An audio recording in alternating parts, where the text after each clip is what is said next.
Don't wait. There is no time left. Who is paying you? For helping your friends, for looking after your children well, for caring for your parents, for volunteering, for self-development. In fact, all these jobs that are indispensable to the functioning of our society. What do you get for this? Paid work is disappearing. Automation has replaced it. Supermarkets will no longer need anyone sitting at the till. Even higher qualifications will not guarantee a job. Manual work has been replaced by machines. Intellectual work is now done by computers.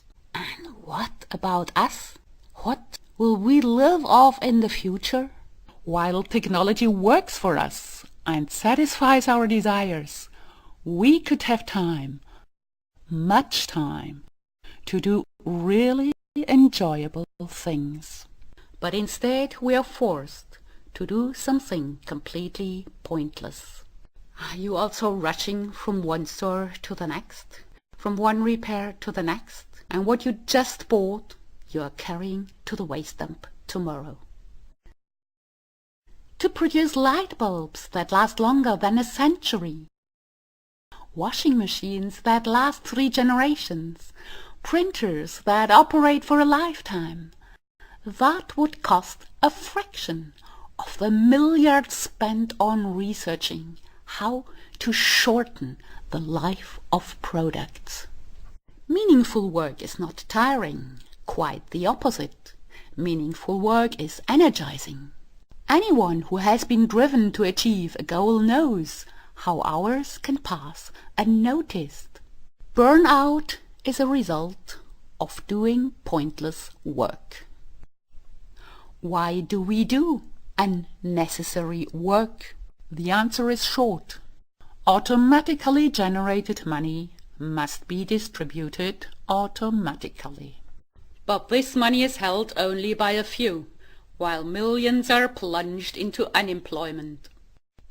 So, unnecessary work is created to keep the unemployed busy. And resources from times past are spent within decades on obsolescence. From the living planet, only 2 piles remain: money and waste. It is not just about the children in Africa who cough and spit blood due to toxic fumes while collecting copper in the waste dumps, thanks to our short-term consumption patterns. It is no longer just birds and fish far away on the Midway Atoll, where pieces of plastic waste amass into deadly continents. It is not only climate refugees who end up at the worst slavery of all times, today's forced labor. They are bought for 50 euros to be exploited, abused, and then disposed of.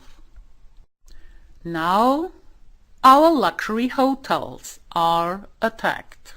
It's not about climate change. Climate change isn't the worst. Now, oceans are eroding the coastlines because the sand is carried to the seabed. What sort of ghostly hands are dragging our beaches to the sea? Out there, enormous amounts of sand are dug out feverishly, thanks to work creation schemes obsessed with work in places where work has disappeared. The sand reappears in the shape of skyscrapers, ghost towns, where no one lives. A manic construction industry as a work creation scheme. A world where even the joy of the riches has died. Keep closing our eyes? Carry on with the usual economic arguments? Yes, we can keep asking the band to play on like on the Titanic. Yet the captain knew the iceberg was waiting. What made him think everything would be all right? He didn't want to give up on the chance of being the fastest captain. This time, it is not just a ship, it's the planet. But actually, we don't need to give up on anything. All we have to do is take the money that a few are piling and redistribute it throughout society as automatically as it was generated. Renowned experts have already calculated. There is no need for administration. We could give everyone 1,000 euros per month, regardless whether poor or rich. And this would be available for everyone. It would be the basis for increasing spending capacity, a boost for local businesses, and artists, parents and volunteers being able to work outside the market.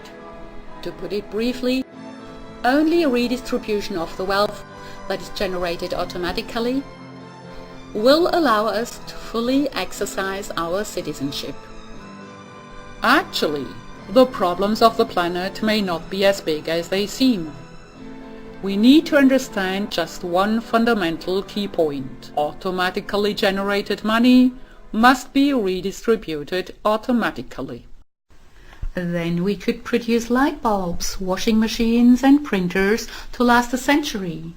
And we could have time, much time, for lots of beautiful, meaningful and entertaining activities. But only when there is a citizen's demand. Europe's countries are entitled to take up the topic. Within 84 hours, 2 million Dutch people were fighting in October to ensure that St. Nicholas Day chocolates will still be brought to their doorstep. Has anyone else noticed that this doorstep is also about to be threatened by unemployment, climate refugees and rising sea levels? Don't you realize that? If you have, go to Basic Income 2013.eu. Stop the video at the steps you wish to watch properly. Go to Learn More. Then go to Sign In. You are now at the page of the European Commission. The Commission is waiting for their citizens' vote. Choose your language, go to Support, select the country of your address, scroll down and register.